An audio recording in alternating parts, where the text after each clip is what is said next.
Hello and welcome to Knights at the Game Table. In tonight's episode, we're playing Magic the Gathering using M19 cards here at Pat's Games. We're going to have a Knight deck going head-to-head against an approach ramp deck, showing you a vision of what the future of Magic the Gathering could be like. Check it out.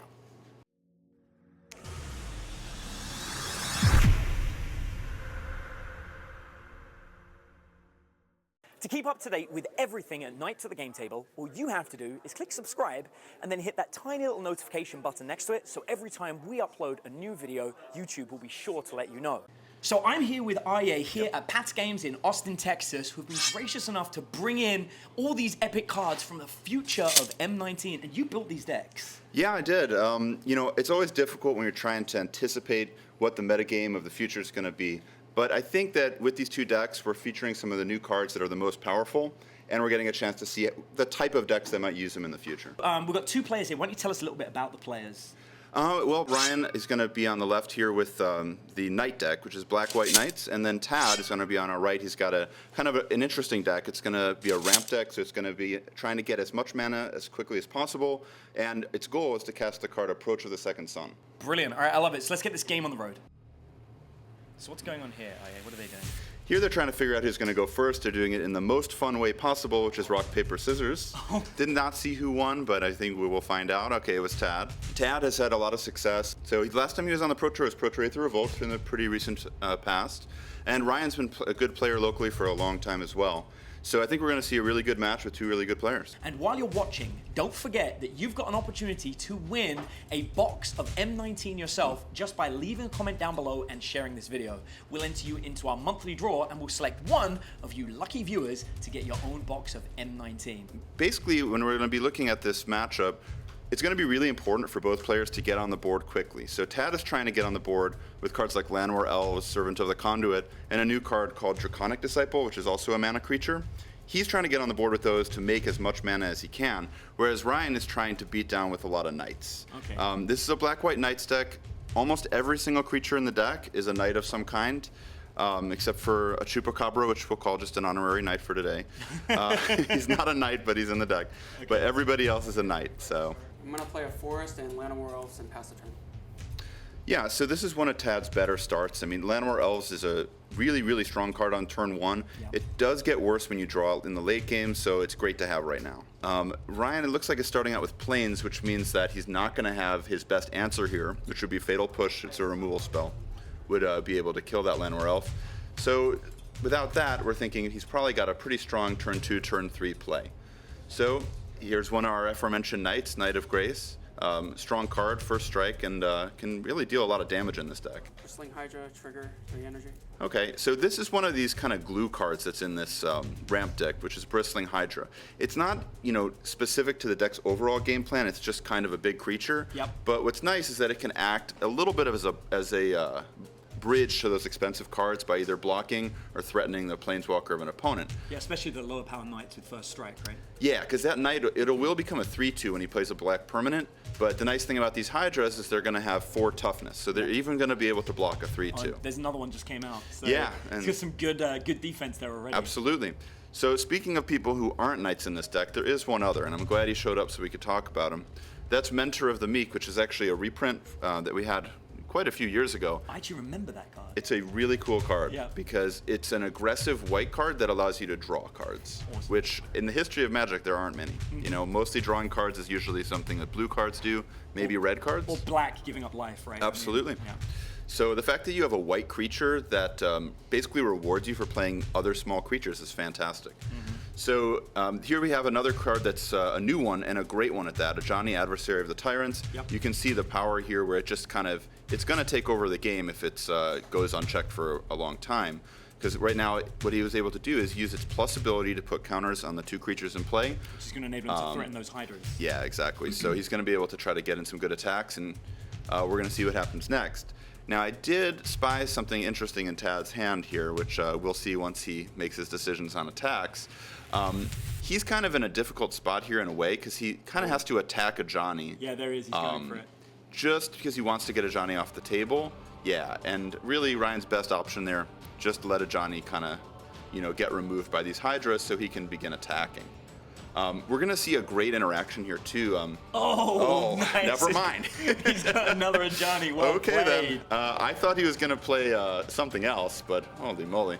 All right, that's a lot of damage. Removal isn't that scary when you've got a replacement Ajani in your back pocket. No. I mean, that card is really capable of dealing a lot of damage very, very quickly. And that's one of the reasons that you can actually play 4. In a lot of aggressive decks, you don't want to play a lot of the same Planeswalker, because you get stuck with them in your hand. The nice thing about Ajani is it can put counters on creatures, and you can play another one, put more counters, and you can just really make some very, very large guys. I mean, you can see this whole game, Ryan's only played 2 creatures, but they're very big. And this is what I thought was going to happen last turn before that Ajani happened. This is a wonderful interaction you have in this deck. Yeah, of course. Where History of Benalia puts 2 creatures into play and allows you to draw 2 cards with Mentor of the Meek. So it's like basically spread over 2 turns, 5 mana, 2/2/2s, draw 2. I mean, I think we'd all play that card, right? Yeah, exactly. That's incredible. And pretty cool. So you think that Knights, I mean, obviously you built this deck, but you think that Knights are going to be big in M19? I think this deck has a chance to be one of the best decks in the format. Now, Tad, we'll get back to it, because I think Tad is in a little bit of a tough situation here, because I did see that he does have Approach of the Second Sun in his hand, which is one of the main cards this deck is built around. The problem is, unfortunately, he's stuck on 5 mana, and that card needs 7 mana in order for him to cast it. If he had been able to make a land drop there, I think that would have been great. Would have put him really in good position. Unfortunately, now I'm looking at his hand and seeing, I think, multiple copies of Approach, and he's unfortunately just having to pass the turn. He's struggling without that mana ramp. Yeah. The good news is these Hydras are holding down the fort to some degree. Now, the Knight of Grace is very big, so it probably can attack into the Hydras, but the Mentor and the Hydra would trade with each other, which I think is a trade that Tad would be happy with. But going back to what we were talking about before, oh man, now I'm sorry. If you finally got to look at Tad's hand exactly, he has all 3 copies of Approach of the Second Sun in his hand. Yeah, it's not what you want to be seeing. Well, the good news is once he gets to 7 mana, he wins the game. He probably will win, because he'll play 1, gain 7 life, and play the second one the next turn and win the game. Yeah. The bad news is we're not on 7 mana. So Ryan's making there are a lot of Knights on the other side of the board. It's the second History of Benalia, so yeah. and if Tad doesn't draw a land soon, we're going to be in some trouble. Okay. Well, Servant of the Conduit's almost like a land. Yeah, it's going to help with some mana draw. Exactly. It's helped us get to our number of 7 lands. And the thing is, with Approach of the Second Sun, I mean, obviously that's a staple right now in Standard. Yeah. Before the rotation. Oh, yeah. Like, this is a really powerful deck. Tad technically is only a couple of turns away from winning if Correct. he can get that mana out. Correct, yeah. So, yeah, if he can just kind of survive this turn, if he draws a land, he will probably just win the game, because he'll cast 1 Approach, gain 7 life, and then I think even with all the crazy amount of Knights and Benalias and everything we're seeing on the left here, even with all that stuff, I don't think it's going to be enough to deal him 27 damage. Yeah, so we're attacking with a lot of stuff. We did have a History of Benalia that went off, so we're going to have to block several things.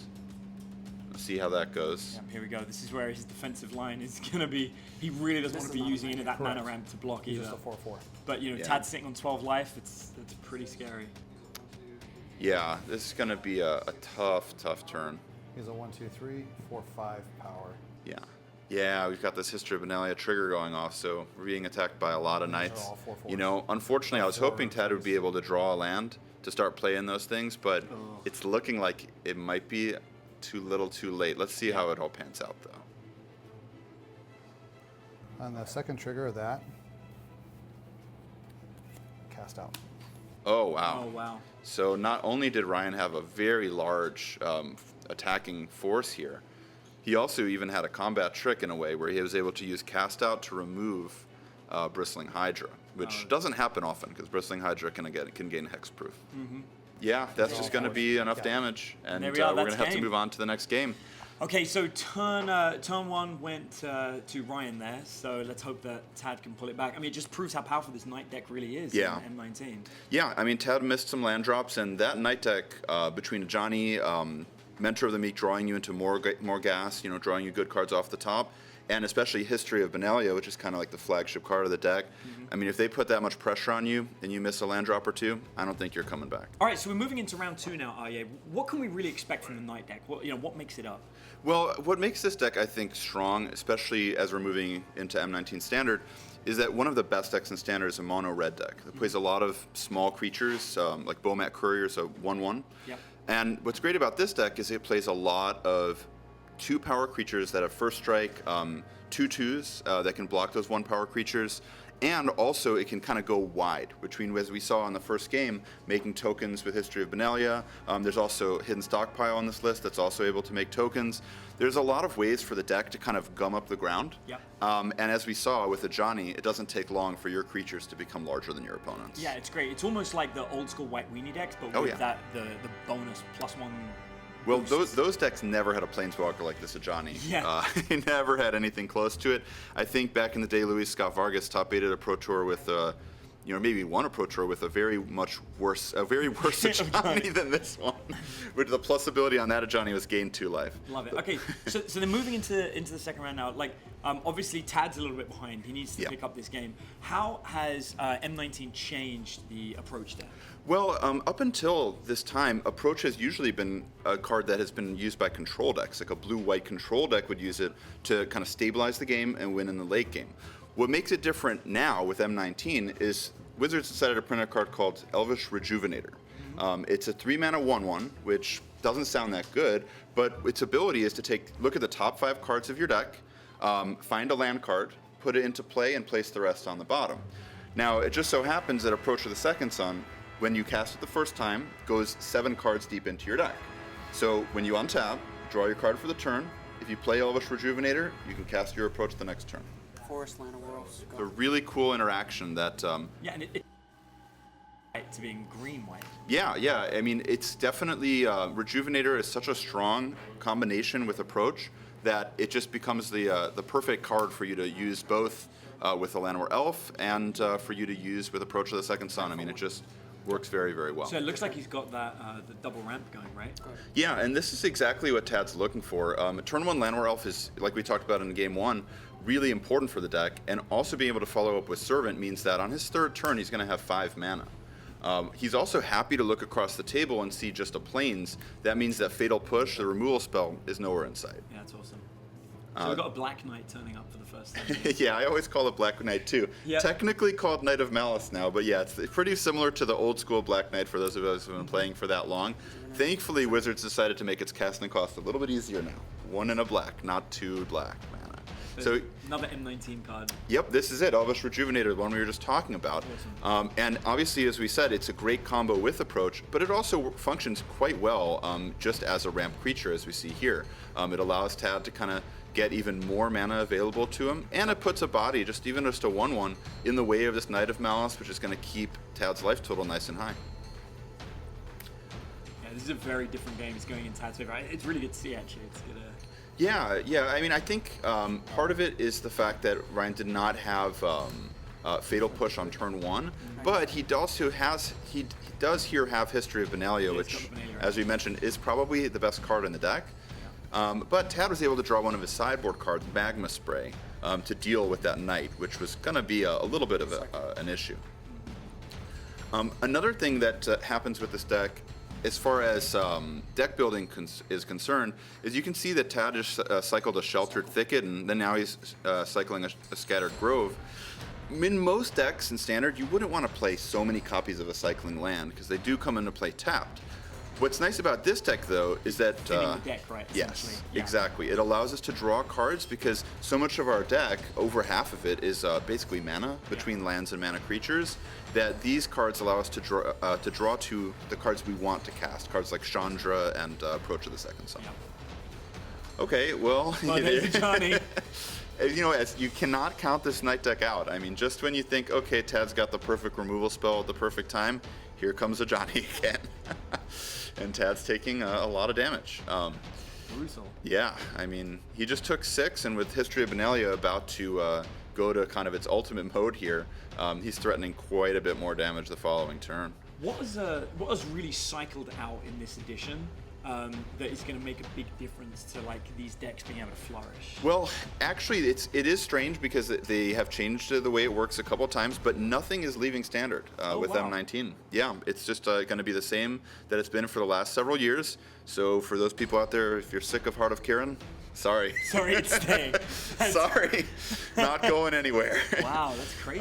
So we're still going to see those goblins turning up, the Yep. 3/3 dude. Yeah, we're going to see a lot of the same cards, which is why it's really important that any new decks have a good matchup against mono red, which I actually think this Knight deck really does. Yeah, that's not going to work so well. So Ryan, I think, got very excited about this Ravenous Chupacabra, but I think he didn't realize that Palladium Moors, which is the card that Tad played for his turn, a new card from M19, actually has hexproof until it deals damage. So it doesn't care about the Chupacabra Knight at all, basically. Yeah, so that Chupacabra, which wanted to target a 6/6, was now unfortunately only able to take out just a Llanowar Elf. 1, 2, 3, 4, 5, 6, 12 damage. That's what happens. You have high expectations when you're Chupacabra, and then they just get dashed. Well, Palladium Moors, I think, is a very, very strong card. As you know, like from looking at the spoiler, M19 is all about dragons. Nicol Bolas is the flagship, but there's a lot of really good dragons, and I think Palladium Moors has a chance to be one of the best. Tad is in serious trouble. Yeah, this is a lot of knights, but this looks like an approach of the Second Sun. And just like we talked about with this interaction earlier, if in his hand he's got a Rejuvenator, then he's going to win in short order. Otherwise, you know what? Palladium Moors is still on defense. It's not the greatest when you're looking down some very, very large knights, but hey, if all you're trying to do is survive until you can cast Approach of the Second Sun, you'll trade Palladium Moors for a knight token. Yeah, true.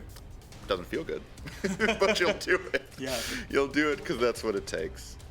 So it looks like Ryan's trying to. Okay, well, History of Benalia. So yeah, I mean this deck. I think the draws in which the deck draws History of Benalia and the ones where it doesn't are going to look very different. Yeah, of course. But we've already had our first Second Sun out, so... Yeah, which means that back if on Tad's Tad has another Second Sun or a Rejuvenator, that's rough. That is a rough one, yeah. I mean, he can take a hit, one. Yeah, he's the good news, if there is, good news to him being a little flooded here, is that Servant of the Conduit can block. It can block that Chupacabra, which, while not fantastic, if we were trying to cast Approach on only 6 lands, we probably wouldn't be able to block with our Servant, because then we can't win the game if we draw Approach. Okay, so that's now we're seeing more and more knights show up. Yeah. Finally, Elvish Rejuvenator decides, okay, you know what? I'm just gonna block like I, All right, this is it. What did Tad draw? That's the question. Yeah. Okay, cycling. Ooh. I'll attack you for 6. All right. So finally, Palladium Moors gets in there. Attacking. Okay. Until this time, Tad could have attacked earlier, but he attacked a Johnny. Got it. Okay. That makes sense. Yeah, you had to get a Johnny off the table. This is getting so close, like waiting for the approach of the Second Sun. The First Sun already happened. Oh, there we go. It's just too much. Oh, that's man. It. The Knight. I mean, that just goes to show you, right? That Knight deck is brutal. Even on the draw, and Tad had one of his better draws with multiple mana creatures. He had the first approach. He just needed to draw that Rejuvenator off the top to cast the second approach, and fortunately didn't have it. All right, Aryeh, so, I mean, there you have it. Yeah. That Knight deck, that's 2 in a row. I mean, Knights weren't really a thing up until M19, right? Yeah, I mean, we had access to some Knights, like Knight of Malice, Knight of Grace, but with the addition of some really, really powerful Knights, especially there's a 4-mana Knight that actually gives +1/+1 to all your Knights. Those kind of cards are really what makes these tribal decks really, really tick. Awesome. If you're like a player who's ever played like Merfolk, or if you or goblins way back in the day, or fairies, elves, yup. What you're always looking for in those kind of tribal strategies is that Lord, right? That card that gives makes all your other creatures larger, and they finally gave it to us in this set with Valiant Knight. Yep. So I think that's going to be really what makes what was already kind of a strong deck in black-white tokens into a much more streamlined tribal Knight deck. Awesome, I love it. Well, there you go, everybody. You've seen it here first. M19, the Knight deck is the way to go. Thanks ever so much for watching, and make sure you tune in next week for more Magic the Gathering on Knights at the Game Table.